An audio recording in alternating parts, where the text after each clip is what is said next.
Obatelinga bulonyoso eleka nangoluna yo nangoni mula ya sika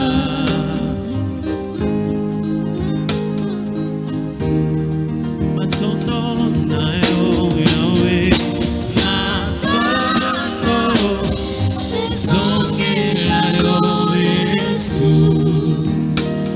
bona nyonso salelinga obatelinga bulonyoso eleka nangoluna yo nangoni mula ya sika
concernant les chandeliers d'or.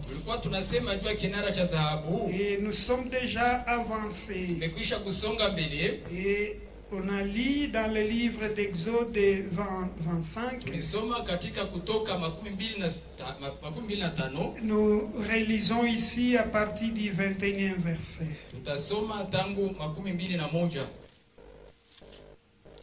Nous lisons au nom de Jésus. Amen. Tu mettras les propitiatoires sur l'arche et tu mettras dans l'arche des témoignages que je te donnerai. C'est là que je me rencontre. À partir du 31. Nous lisons au nom de Jésus. Amen. Tu feras un chandelier d'or pur. Ce chandelier sera fait d'or battu. Son pied, sa tige, ses calices, ses pommes et ses fleurs seront d'une même pièce. 6 branches sortiront de ses côtés. 3 branches du côté de l'un. 3 branches du chandelier de l'un des côtés et 3 branches du chandelier de l'autre côté. Il y aura sur une branche 3 calices en forme d'amande avec pommes et fleurs, et sur une autre branche 3 calices en forme d'amande avec pommes et fleurs. Il en sera de même pour les 6 branches sortant du chandelier. À la tige du chandelier, il y aura 4 calices en forme d'amande avec leurs pommes et leurs fleurs.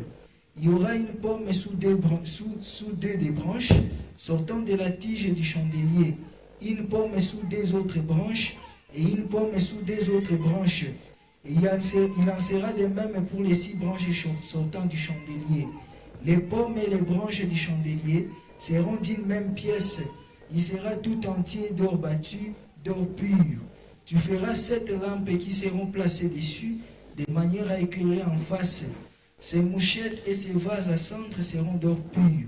On emploiera un talent d'or pur pour faire le chandelier avec tous ses ustensiles.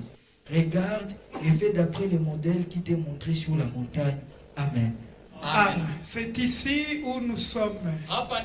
Et l'on a dit ceci, que lorsque Moïse était sur la montagne, et quand Dieu lui parlait au sujet du tabernacle, que Moïse devait venir reproduire selon ce qu'il a vu sur la montagne.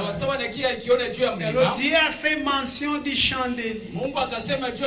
Et l'on a dit ceci, que le chandelier est un élément important, surtout sa compréhension spirituelle, puisque la loi est spirituelle. Et quand on ne comprend pas les éléments de la loi, alors ça va compliquer et ça ne permettra pas aux gens de se lever. C'est pourquoi Moïse était en train de prêter attention. Et Dieu lui a parlé du chandelier. Et on a déjà donné les détails. On a dit que le chandelier devait être fabriqué d'or. D'or pur. On a expliqué pourquoi or pur. Pourquoi or bâti. On a dit l'or c'est la nature de Dieu. L'or représente la gloire. L'or représente la richesse. Et voilà pourquoi, étant la nature de Dieu, l'or devait être pur, c'est-à-dire dégarni de toute impureté, de toutes sortes de saletés. Puisque Dieu est saint, et chez lui, il n'y a pas d'impureté, il n'y a pas de péché. On a expliqué aussi pourquoi un talent. On a dit que le chiffre 1, c'est le chiffre de la divinité. C'est puisque Dieu est unique. Il n'y a pas plusieurs vrais dieux. Il y a un seul vrai Dieu. Alors le chandelier devait être fabriqué d'un talent d'or. On a expliqué pourquoi or bâti. On a dit ceci, que l'or devait être bâti pour avoir la forme voulue. Et c'est l'œuvre de la conversion, puisqu'un enfant de Dieu doit avoir la forme voulue par l'Éternel. On a dit aussi, cela représentait la souffrance que le Seigneur Jésus-Christ devait subir ici sur la terre. On a expliqué toutes ces choses-là. Et nous étions déjà avancés. On était en train de donner les significations du chandelier. Puisqu'on a dit ceci, que le chandelier représentait plusieurs choses. On a touché premièrement que le chandelier est un arbre fruitier, puisqu'il a sa tige, ses branches et aussi ses fruits. Et comme il est écrit que l'on connaît l'arbre par son fruit, alors on a dit ceci, que nous précisons que lorsque le chandelier est considéré comme un arbre, c'est un arbre fruitier, c'est un pommier. Et étant ainsi, l'arbre incarné la qualité d'intouchable, puisque l'on ne pouvait pas abattre un arbre fruitier selon la loi de Dieu et donnée par Moïse. Et l'on a dit que l'Église a aussi cette nature, et c'est dans cette nature-là que nous allons échapper le feu éternel. C'est pourquoi il est écrit que la cognée est à la racine de l'arbre.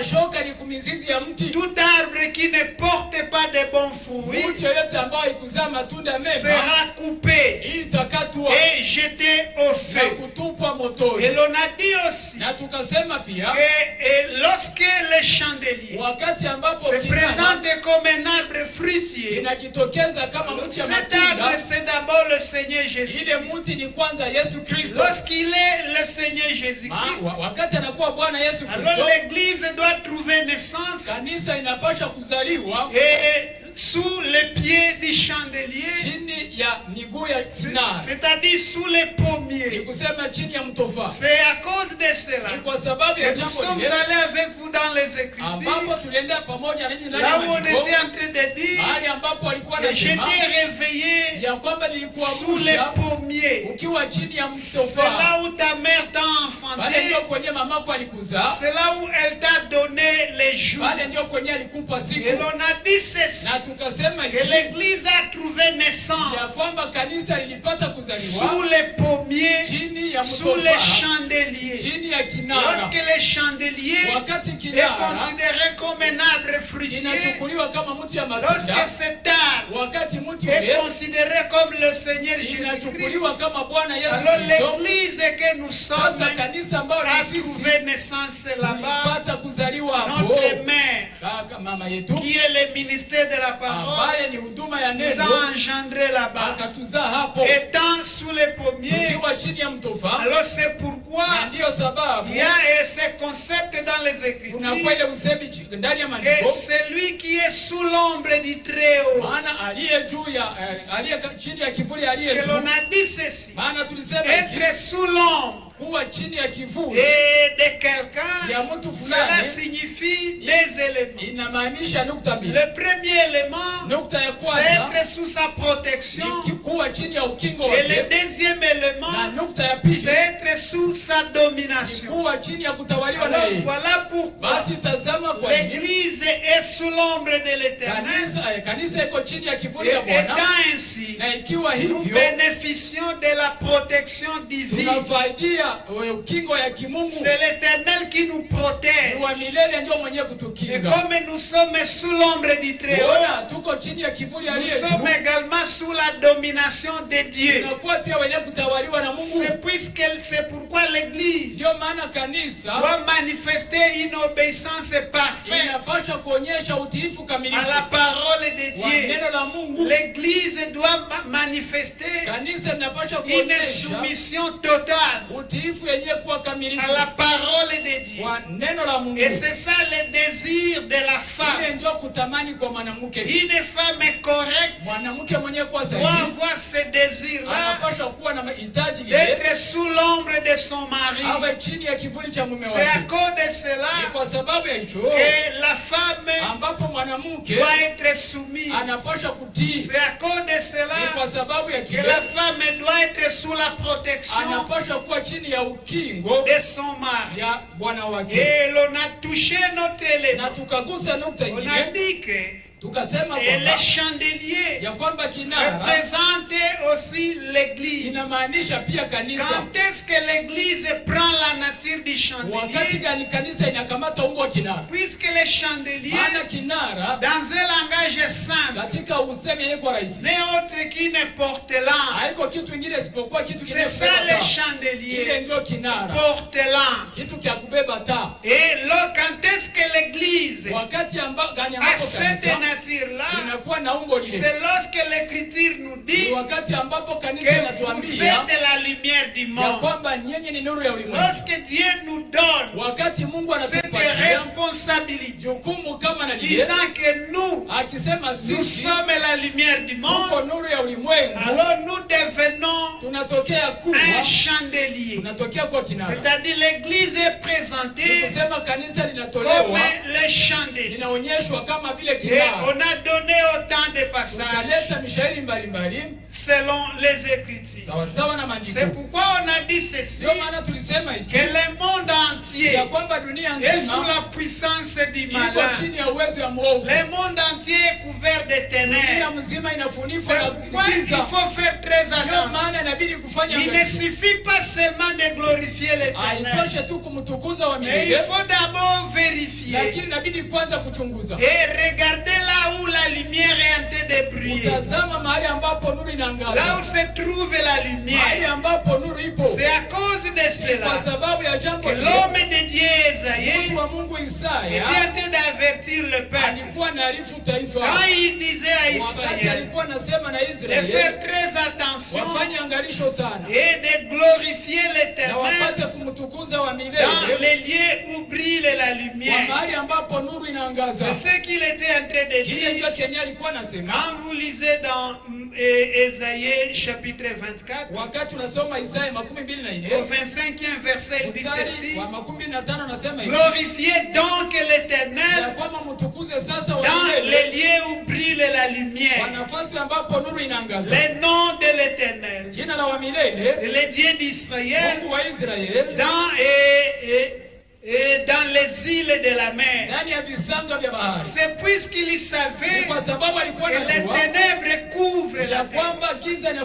Et alors si l'on veut glorifier l'Éternel, on ne le fait pas dans les ténèbres. Il faut vérifier là où la lumière est en train de briller. C'est pourquoi on a dit, vous êtes la lumière du monde. Le monde doit voir notre lumière. C'est pour permettre aussi au monde de se fixer. Puisqu'il y a des gens qui ont les soucis de la vie éternelle, ceux-là qui sont prédestinés, lorsque le temps arrivera, alors ils vont voir la lumière et ils vont se rendre à cet endroit. Puisque l'on dit ceci, et les lieux sombres du pays sont pleins de repères de brigands. Les brigands se cachent dans les lieux ténébreux. Là, ils sont en train de faire le mal. Mais là où la lumière est en train de briller, c'est là où on doit aller glorifier l'Éternel. C'est pourquoi l'Église est à la nature du chandelier. Lorsqu'on dit que nous sommes la lumière du monde, et c'est là où nous sommes limités. La fois dernière, et nous sommes obligés d'avancer. Les chandeliers peut aussi représenter les ministres de Dieu. Et c'est lorsque et les chandeliers éclairent dans la maison. Puisque l'on a construit les chandeliers et on l'a placé dans le tabernacle afin d'éclairer là-bas, pour qu'il y ait la lumière dans le tabernacle. Lorsque les sacrificateurs devaient venir pour remplir leur fonction, ils devaient travailler dans la lumière. Ils devaient bénéficier de la lumière du chandelier. Et alors à ce niveau-là, le chandelier représente aussi le ministre de la parole. Des gens qui éclairent la maison. Des gens qui donnent la lumière. Puisqu'un vrai homme de Dieu, il est source de la lumière. Et voilà pourquoi, en dehors de l'église, il n'y a pas de ministère de la parole.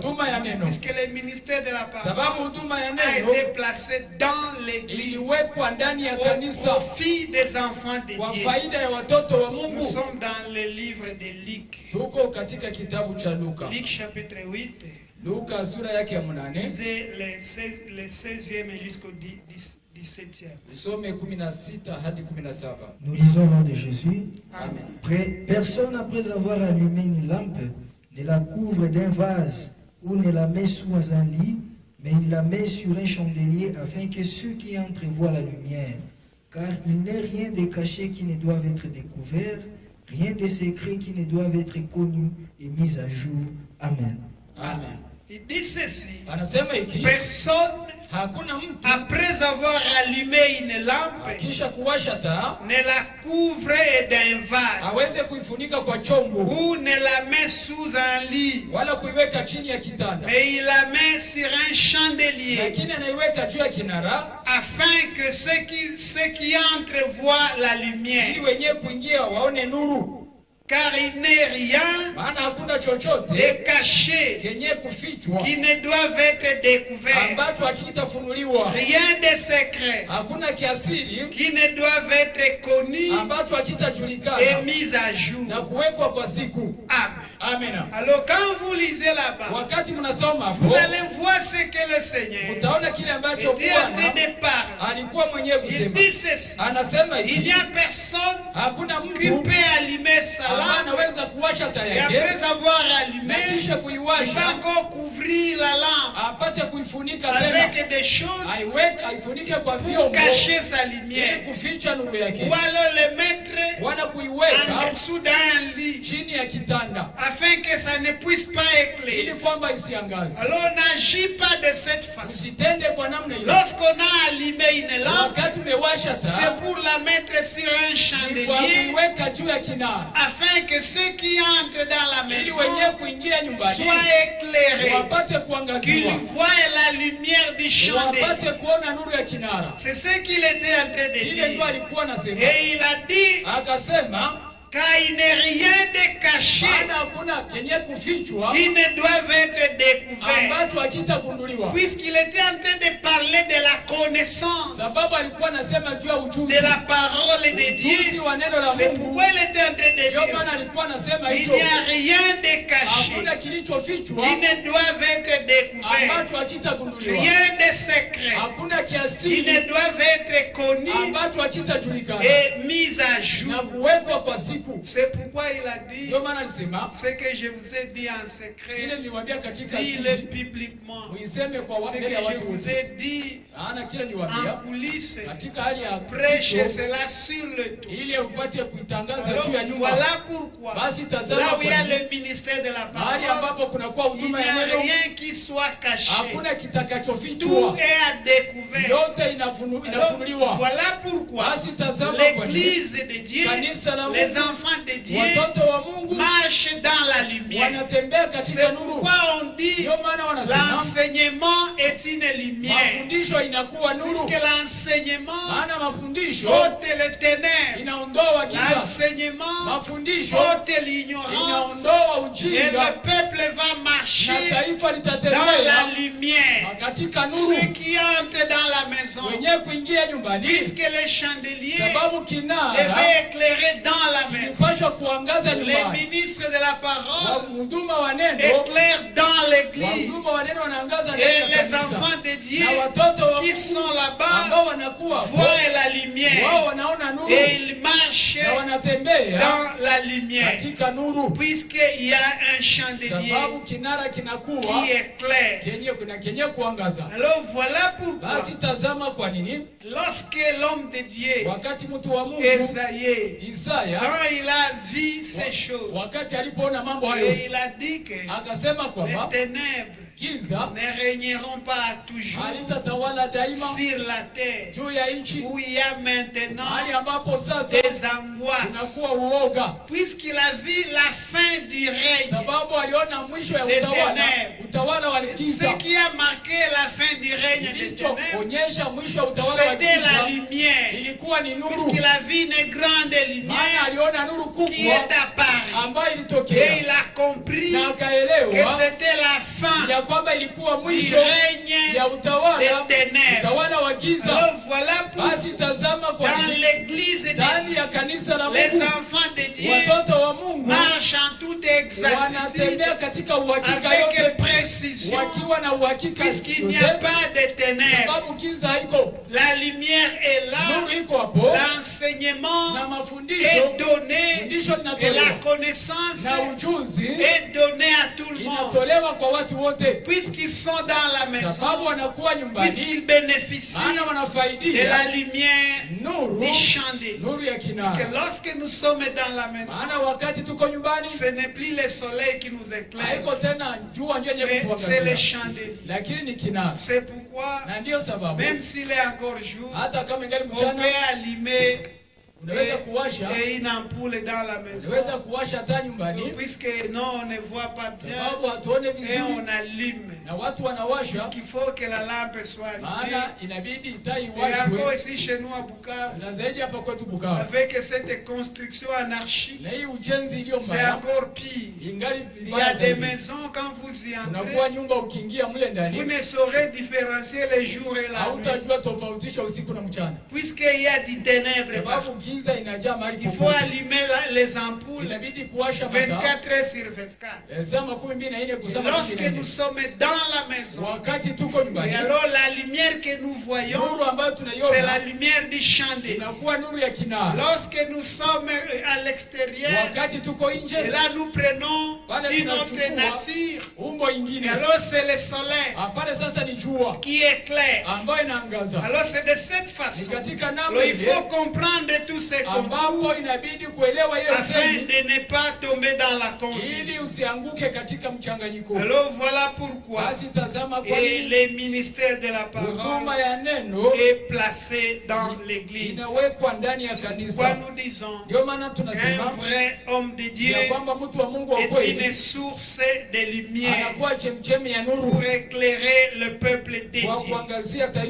Alors voilà pourquoi et David était une source de lumière.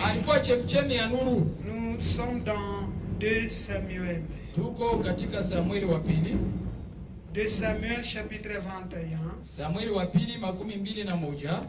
Nous lisons ici à partir du 15e verset. Et nous allons descendre. Les Philistins firent encore la guerre à Israël. David descendit avec ses serviteurs. Et il les combattit. Il combattit les Philistins. David était fatigué. Et Jishbi Benob, l'un des enfants de Rapha, des enfants de Rapha, il a pensé de tuer David. Il avait une lance du poids de 300 cycles d'argent. 300 cycles d'airain.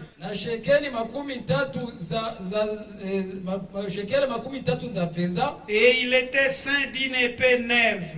Alikuwa mwenye kufunga kinwani mwake upanga mpya. Abishai fils de Seruja, lakini Abishai mwana wa Seruya vint au secours de David, akamjia msaada Daudi, frappa le Philistin et le tua. Akapiga Mfilistini yule na kumuua. Alors les gens de David jurèrent, alafu watu wa Daudi wakaapa, en lui disant, wakimwambia, tu ne sortiras plus avec nous pour combattre, ya kwamba utatoka pamoja nasi kwa vita, et tu n'éteindras pas la lampe d'Israël, wala usizime taa ya Israeli.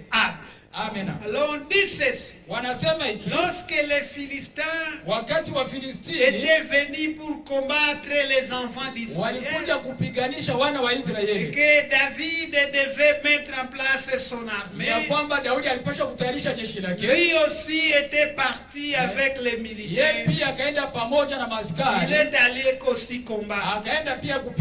Étant là au champ de bataille, akiwa hapo kwa shamba la vita, on dit un enfant de Rapha. wakasema mwana wa Parce que Rafa, Rapha avait des enfants maana Rafa alikuwa na wana qui étaient des guerriers, ambao walikuwa wenye wapiga des vita, vaillants hommes. watu wa vita, watu masuja. L'un parmi ses enfants Moja kati ya wana hao a eu la pensée akawa na mawazo de tuer David. ya kumuua Daudi, Et il s'est préparé, il akajitayarisha, s'approchait de lui alikuwa anamkaribia pour lui détruire, ili apate lui kumharibu ôter la vie. na kumwondolea uzima, Puisqu'il était déjà fatigué. sababu alikuwa amekwisha Et kuchoka. l'on dit ceci. Wanasema hivi Abishai, ya kwamba qui Abushai était le frère de Joab. ambaye alikuwa ndugu wa Yoabu, Joab qui était le chef de l'armée. Yoabu ambaye alikuwa akida wa jeshi. Alors cet homme d'Abishai Ule mtu wa est Abushai venu secourir David. akakuja kumsaidia Daudi Et il a tué cet na homme. akaua mtu yule. Après l'avoir tué, Kisha kumuua, tous les hommes de David watu wote wa Daudi ont compris que non, il y a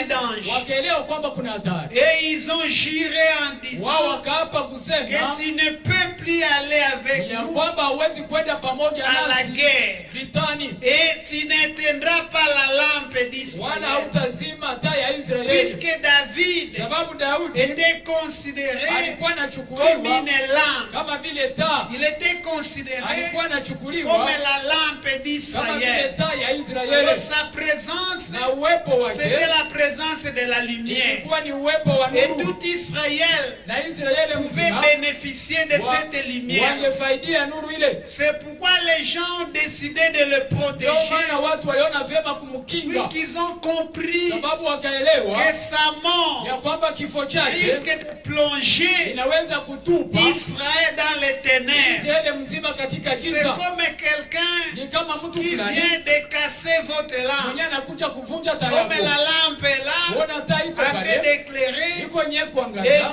nous bénéficions tous de la na lumière. sote tunafaidia nuru. Et maintenant, une tierce Na personne sasa mtu fulani qui vient et qui va casser la lampe, anakuja na kuvunja taa, alors tout le monde sera dans le na noir, kila mtu atakuwa katika dans giza, les ténèbres. ndani ya giza kubwa. Alors c'est pourquoi ils ont juré Ndio maana wakaapa en disant, wakisema tu ne pourras plus sortir ya avec kwamba nous hautaenda tena et tu pamoja nasi, n'éteindras pas la lampe wala hautazima taa d'Israël. ya Israeli, Puisqu'ils ont compris les sababu dangers walielewa hatari qui étaient là. ambayo ilikuwa hapo. Ils ont compris que Wakaelewa si kwamba Abishai ne venait pas à son kama secours, Abuchai hakukuja msaada kwa Daudi, alors il y risquerait de mourir. angehatarishwa kufa, Et sa mort na kifo chake devait être un malheur ingepashwa kuwa pour ole kwa Israël, ajili ya Israeli, lui qui était une lampe yeye ambaye d'Israël. alikuwa taa ya Et Israeli. alors par voie de Na conséquence, katika tukio mbaya Israël serait dans les wao ténèbres. wangekuwa katika giza, C'est puisqu'un homme de Dieu maana mtu wa est Mungu une source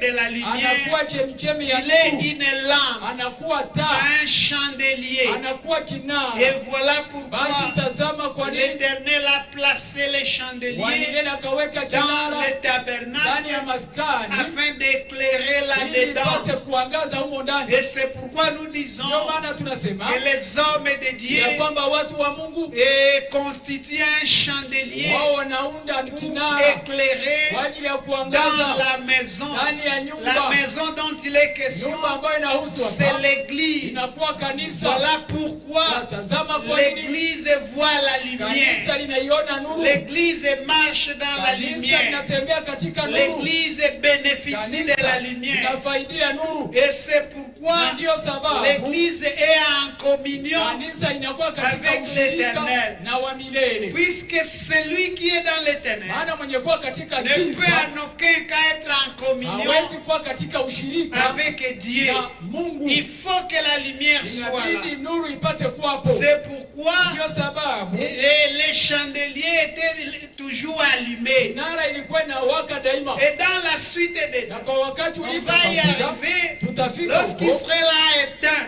wakati Israeli walizimisha et les lampes du chandelier walipozimisha taa ya et kinara c'était fini. na mambo ikaisha, Israël a connu Israeli des wakapitia problèmes sérieux. wakapata shida kubwa, Puisque la lampe, Sababu le feu sababu qui a allumé moto ambayo iliwasha et les chandeliers, iliyowasha kinara c'était le feu de l'Éternel. ilikuwa ni moto ya Vous savez, wamilele. quand on a fini de construire, Maana mnajua wakati maliza on kujenga devait présenter des sacrifices. Il n'y a personne qui a amené le feu. C'est l'Éternel qui a allumé le feu. Et ce feu devait être conservé pendant leur voyage. Et c'est avec ce feu-là que l'on a allumé les chandeliers. Et les chandeliers restaient allumés. C'est pourquoi l'huile ne pouvait pas manquer. On a parlé de l'huile du chandelier. On va y arriver. Des mouchettes pour entretenir les lampes du chandelier. Vous voyez, lorsque une lampe à pétrole est allumée, si pendant longtemps la lampe est allumée, si on n'entretient pas les filaments, vous allez voir le filament. Vous allez voir que la lumière commence à diminuer.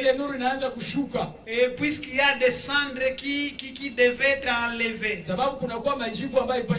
Et c'est ça ce que les sacrificateurs faisaient. Et pour que la lumière soit suffisante. Et c'était comme ça tous les jours.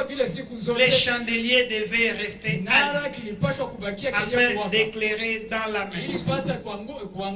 Alors voilà pourquoi nous disons, et les chandeliers représentent aussi l'homme de Dieu. Lorsque l'homme de Dieu prend la nature du chandelier, c'est pour éclairer dans la maison comme cela est écrit. Et c'est pourquoi le Seigneur disait qu'il n'y a rien de caché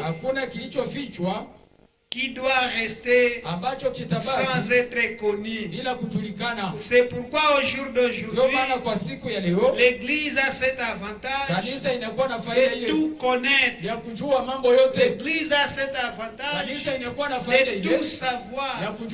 Il n'y a pas une portion des Écritures que l'on peut dire non, on ne pas ça, et on ne touche pas cela. Ça n'existe pas. On doit tout connaître. Puisque le temps est arrivé où le soleil doit éclairer 7 fois plus. Et la ligne doit éclairer comme le soleil. Et c'est ce qui apporte la guérison la plaie de la fille de Sion. Vous savez, si les gens ne sont pas guéris dans le secte,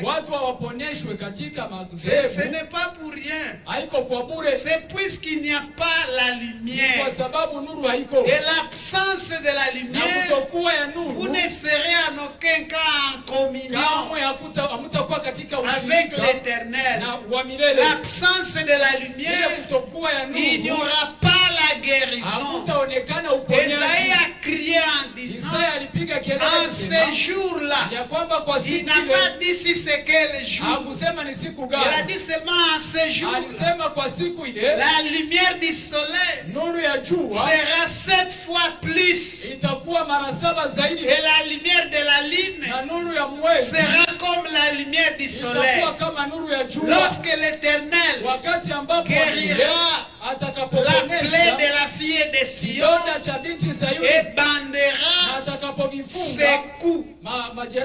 Puisque Esaïe a regardé et il a vu que non, malgré tout ce que nous faisons, mais la fille de Sion n'est pas toujours guérie. Même Jérémie a posé la question. Il était vraiment étonné. Et vous savez pourquoi?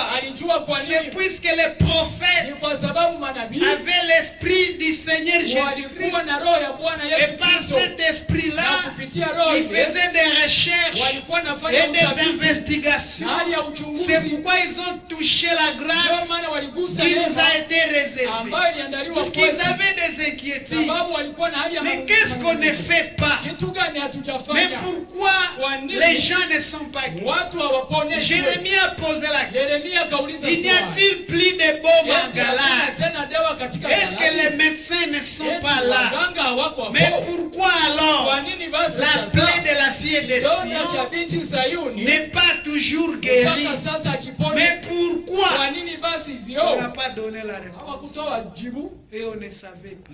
Mais avec les recherches, Esaïe a crié et il a dit, en ce jour-là, lorsque Dieu guérira la plaie de la fille de Sion, lorsqu'il bandera ses coups, le soleil doit donner 7 fois plus sa lumière et la ligne doit éclairer comme le soleil. Et c'est ce qui manquait, puisqu'ils étaient dans la période des ombres. C'était l'ombre, mais ce n'était pas l'exacte représentation. Et cela posait des problèmes sérieux. C'est pourquoi même dans des sectes, il n'y a pas la guérison.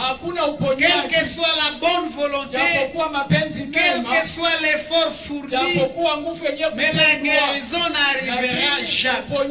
Puisqu'il y a absence du chandelier, il n'y a pas la lumière. Les gens sont dans les ténèbres, dans l'obscurité. Et Dieu ne reste pas dans l'obscurité. L'Éternel n'est pas là. Et à cause de cette absence, les brigands vont faire irruption pour faire la loi. Et c'est ce que vous voyez. Ça ne marche pas dans des sectes, puisqu'il n'y a pas la lumière. Et l'homme de Dieu est une source de lumière.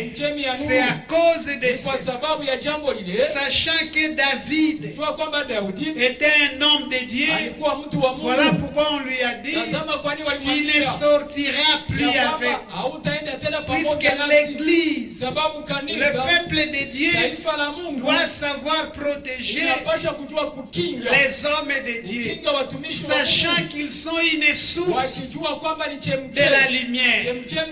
Vous voyez ce qu'Israël était en train de faire dans la marche. Israël devait tout faire pour conserver le feu, puisqu'il savait que si ça s'éteint, et alors ça va compliquer. Il fallait que le feu soit conservé pour que les chandeliers soient toujours allumés. Et voilà pourquoi les gens de David ont compris et ils se disent, ça ne passera plus ainsi. Tu ne pourras plus sortir avec nous. On ne peut plus oser de faire ça, puisque tu risques d'éteindre la lumière d'Israël. La lampe d'Israël risque de s'éteindre. Et si ça s'éteint, c'est tout Israël qui aura des problèmes. Alors tu ne peux plus sortir avec nous. Alors c'est pourquoi quand vous regardez dans les Écritures, ce n'est pas pour rien Aquila et Priscille ont exposé leur tête pour sauver la vie d'apôtre Paul. Ce n'est pas pour rien. C'est puisqu'ils ont compris, ce couple a compris que non, Paul, c'est un homme de Dieu. Et comme il est en danger, s'il perdait la vie, quelle sera la suite? Et ils ont décidé de s'exposer afin de les sauver. Puisqu'ils avaient, si nous mourons, ce n'est pas grave. Nous irons au paradis et l'Éternel va nous conserver là. Et l'œuvre de Dieu va continuer sans problème. Mais si c'est Paul qui vient de mourir, alors sa mort risque de compliquer la vie de tout un peuple, la vie de l'Église, puisqu'il est la la source de la lumière. C'est un homme de Dieu et ils se sont exposés afin de les sauver, puisqu'ils ont compris. C'est ce que même Joab et les autres ont fait. Ils ont dit, tu ne sortiras plus avec nous. Mieux vaut pour toi que tu restes dans la ville. Et si nous prenons la fuite, tu pourras venir à notre secours. Au lieu de t'amener là-bas et de t'exposer au risque même d'éteindre la lampe de tout Israël. Si moi Joab je meurs, ce n'est pas un problème grave. Les autres vont continuer. Si moi Abishai je meurs, ce n'est pas grave. Israël sera. Mais si c'est David, puisqu'il est la lampe d'Israël, et s'il mourait, alors c'est la lampe d'Israël qui va s'éteindre. Et ils ont dit non, non, tu ne sortiras plus. C'est ce que ce couple a fait aussi. Ils se sont exposés afin de sauver l'homme de Dieu Paul. Lisez-nous dans Romains chapitre 16, le 3e et le 4e verset. Nous lisons au nom de Jésus. Amen. Saluez Prisca et Aquilas, mes compagnons d'œuvre en Jésus-Christ, qui ont exposé leur tête pour sauver ma vie. Ce n'est pas moi seul qui leur rend témoignage, ce sont encore toutes les églises des païens. Amen. Amen. Ce n'est pas moi seul qui les rend témoignage. Ce sont toutes les églises. Puisque lorsqu'on parle d'un témoignage, il y a quelque chose qui a été fait. On ne peut pas venir faire une aventure. C'est pourquoi vous exhortez autrefois.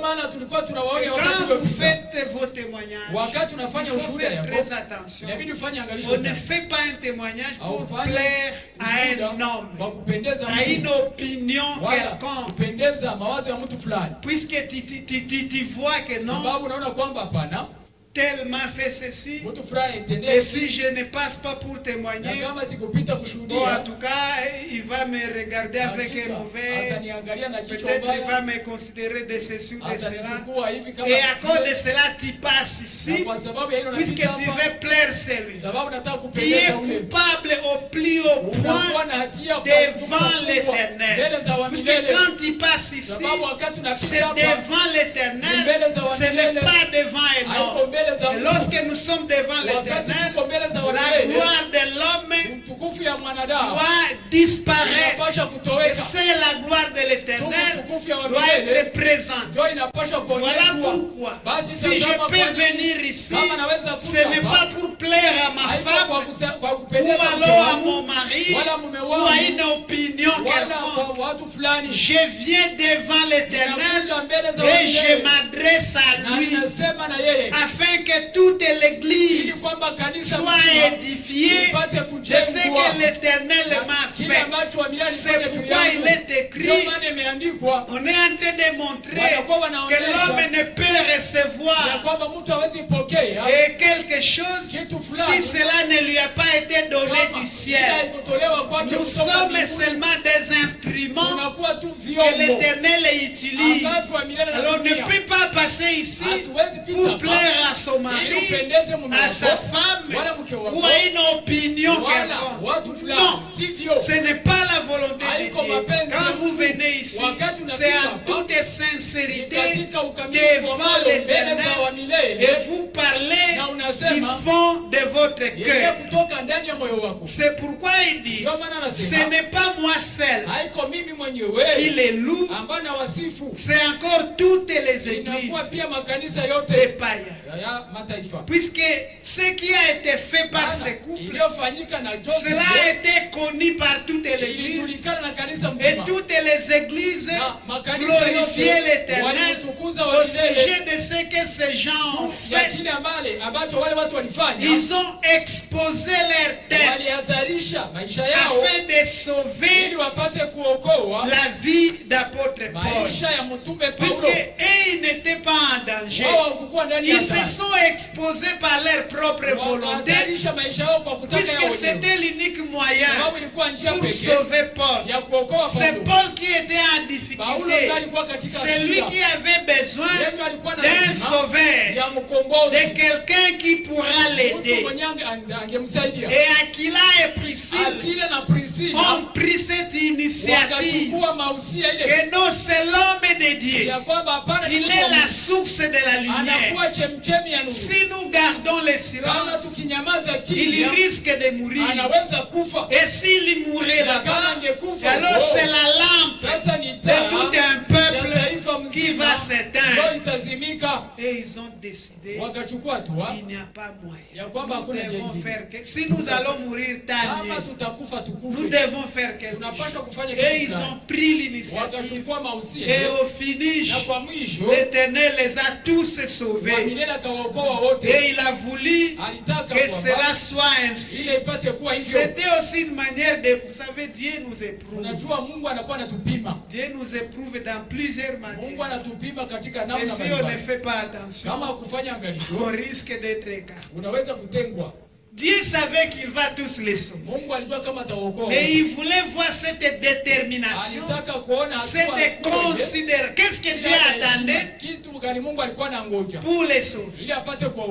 Apôtre Paul est en danger. Et Dieu est en train de regarder. Qu'est-ce qui va se passer? Comment les frères vont se comporter? Et enfin, et ce couple a pris cette initiative, dit non, nous devons faire quelque chose. Si nous allons mourir, ça va. Mais c'est impossible de rester comme ça et de ne rien faire. Ils ont pris cette initiative. Et à la fin des comptes, l'Éternel les a sauvés tous. Et ce couple et l'homme de Dieu Paul. Et cela s'est répandu partout. C'est pourquoi il dit saluez Prisca et Aquilas, mes compagnons d'œuvre en Jésus-Christ, qui ont exposé leur tête pour sauver ma vie. Ce n'est pas moi seul qui les rend grâce, ce sont encore toutes les églises des païens. Ils ont exposé leur tête. Ils ont décidé d'exposer leur vie. Puisqu'ils n'étaient pas en difficulté. Mais c'est Paul qui était en danger. Et ils se sont dit que nous devons faire quelque chose. Ils ont pris l'initiative. Ils savaient que c'est aller risquer péril. Et ils ne savaient même pas ce qui va arriver. Mais il disait si nous allons mourir ça va. Mais on ne peut pas regarder comme ça comment l'homme de Dieu va s'éteindre de cette façon-là. Et ils ont agi. Et au finish, l'Éternel les a tous sauvés. Jusqu'à ce que toutes les églises les ont rendu des actions de grâce. Puisqu'ils ont agi en toute responsabilité. Puisque l'homme de Dieu est une source de lumière. Et c'est la lumière de l'église. C'est l'église qui est éclairée par cette lumière. L'église bénéficie de cette lumière-là. Puisque c'est un chandelier qui éclaire dans la maison. Voilà pourquoi, quand vous lisez dans 2 Samuel chapitre 18, nous lisons ici 2 Samuel chapitre 18, le premier jusqu'au 3e verset. David passant a revu le peuple qui était avec lui. Et il établirait des chefs de milliers et des chefs de centaines. Il plaça les tiers du peuple sous le commandement de Joab, les tiers sous celui d'Abishai, fils de Seruja, frère de Joab, et les tiers sous celui d'Itaï de Gath. Et le roi dit au peuple, moi aussi je vais sortir avec vous. Mais le peuple dit, tu ne sortiras point. Car si nous prenons la fuite, ce n'est pas sur nous que l'attention se portera. Et quand la moitié d'entre nous succomberait, on n'y ferait pas attention. Mais toi tu es comme 10 000 de nous. Et maintenant il vaut mieux que de la ville tu puisses venir à notre secours. Amen. Vous voyez ce qui s'est passé. Et lorsque Israël devait aller,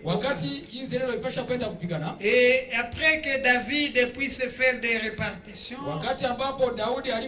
donner des responsabilités, faire des stratégies, il a dit aussi que non, je vais aussi venir avec vous. À l'unanimité, le peuple a dit, tu ne sortiras pas. Ils n'ont pas négocié, ils ont donné une réponse claire.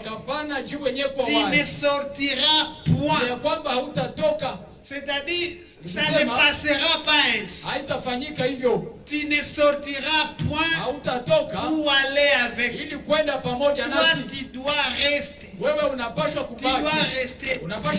Puisque même si la moitié de nous succomberait, on n'y ferait pas attention. Si nous prenons la fuite, l'effort du combat, ça ne se portera pas sur nous. Ça va se diriger contre toi. Puisque tu es comme les milliers de nous. Et il vaut mieux et de la ville tu puisses venir nous secourir si cela serait nécessaire. Alors c'était une manière de le protéger, puisqu'on ne le protégeait pas puisqu'il était David, mais c'est puisqu'il était un homme de Dieu. Il était la lampe d'Israël. Alors tout Israël avait ce souci-là de le protéger afin que la lampe du peuple ne s'éteigne pas. Et voilà pourquoi ils agissaient de cette manière. Ils ont dit, tu ne sortiras pas, tu resteras, tu ne peux pas sortir avec nous, puisqu'il y a certaines morts qui réjouissent, il y a certaines morts qui réjouissent beaucoup les diables. Toute mort n'a pas la même valeur devant les diables. Il y a certaines morts qui les réjouissent beaucoup. Voilà pourquoi à la mort de l'homme de Dieu Saül, voyez ce qui s'est passé. Jusqu'à ce que David a dit, ne l'annoncez pas à Gath. Gath c'était une ville de Philistins. Ne le publiez pas dans les rues d'Ascalon, là chez les Philistins, afin que les filles des incirconcis ne se réjouissent pas. Est-ce que les autres personnes ne mourraient pas? Mais c'est puisque Saül n'était pas n'importe qui. Alors Samson devait beaucoup les réjouir. Et c'est pourquoi il a dit, ne le publiez pas dans les rues d'Ascalon. Ne l'annoncez pas dans Gath. Donc vous savez, il y a des choses que l'on ne doit pas annoncer chez les païens. Non, ce n'est pas bon. L'homme de Dieu est malade. On vous dit sinon tel serviteur est malade. Et vous allez annoncer chez les païens. Pourquoi faire? Est-ce que c'est la prière qui va élever? Et devant l'Éternel, est-ce que Dieu va écouter? Dieu n'a pas besoin de sa prière. Vous risquez de fortifier l'ennemi. L'ennemi de l'église et risque de tomber sur cette information et de renforcer, puisqu'il sait que non, c'est le moment de la faiblesse et je dois multiplier des attaques et ça sera un danger pour l'église. Il y a des choses que l'on ne doit pas annoncer chez les païens. Les choses de l'église, ça concerne l'église et ça s'arrête à ce niveau. C'est pourquoi David est en train de dire ça. Ne l'annoncez pas. Lisez ce passage, frère. 2 Samuel chapitre 1er. Le 19e jusqu'au 20e. Nous lisons le nom de Jésus. L'élite d'Israël a succombé sur tes collines. Comment des héros sont-ils tombés? Ne l'annoncez point dans Gath. N'en publiez point la nouvelle dans les rues d'Ascalon, de peur que les filles des Philistins ne se réjouissent, de peur que les filles des incirconcis ne triomphent. Amen. Amen. Puisque vous savez, les Philistins étaient des ennemis jurés des peuples d'Israël. Il y avait toujours des combats et des combats. Des combats et des combats. Et maintenant, lorsque Saül était mort, quand David a appris cela, et non, Saül est mort. Jonathan est mort. Et pourtant il y avait autant de gens qui sont morts. Mais on a pleuré tout le monde. On a pleuré tous ces morts-là. Mais il y avait un accent particulier si ces hommes, puisqu'ils étaient des élites, des hommes au service des vaillants, comme Saül, qui était le roi de l'Éternel. C'est pourquoi il a dit, l'élite d'Israël a succombé sur tes collines. Comment des héros sont-ils tombés? Ne l'annoncez point dans Gath. N'en publiez point la nouvelle dans les rues d'Ascalon, de peur que les filles des Philistins ne se réjouissent, de peur que les filles des incirconcis ne triomphent. Alors David a dit, ne l'annoncez pas, puisque le diable peut se réjouir lorsqu'il y a un malheur qui frappe l'église. Et surtout lorsque c'est l'homme de Dieu qui a un problème, alors le diable va se réjouir, puisqu'il sait que celui-là, il est une source de la lumière. Et voilà pourquoi le diable combat beaucoup les hommes de Dieu. Il sait que si un homme de Dieu tombe, pour lui il ne perd absolument rien. Mais la conséquence que cela va lakini tukio ambayo itazaliwa huko, l'église sera en difficulté puisque l'église est privée sababu kanisa inatengwa et de sa source de lumière. chemchemi yake ya nuru. Et c'est pourquoi Ndio sababu il y a cet adage dans les Écritures: je frapperai les bergers et les brebis vont se disperser. Alors c'est à cause de ça. Alors c'est pourquoi ils sont inessibles. Le diable est en train de lancer ses assauts contre les hommes de Dieu. Oui, c'est une manière d'affaiblir l'église, d'étouffer, même d'anéantir. Regardez ce qui s'est passé à Jérusalem. Là, on a commencé à faire la chasse à l'homme. On s'est saisi de l'homme de Dieu, on l'a égorgé. Et on s'est saisi des pierres et on les a jetées en prison. Puisque ce sont eux qui enseignaient le peuple. Et ils se disaient, si on détruit ces gens, alors le peuple va se disperser et ça va s'arrêter à ce niveau. Alors voilà pourquoi l'homme de Dieu constitue une source de lumière. C'est le chandelier qui éclaire dans la maison, c'est-à-dire dans l'église. Voilà pourquoi Élie et Moïse étaient considérés comme des chandeliers. On les a ainsi considérés puisqu'ils étaient source de lumière. Et le Seigneur va les envoyer pour la même cause, ce qui constitue une source de lumière, et ils viendront pour enseigner le peuple. Apocalypse 11, du 3e jusqu'au 4e verset.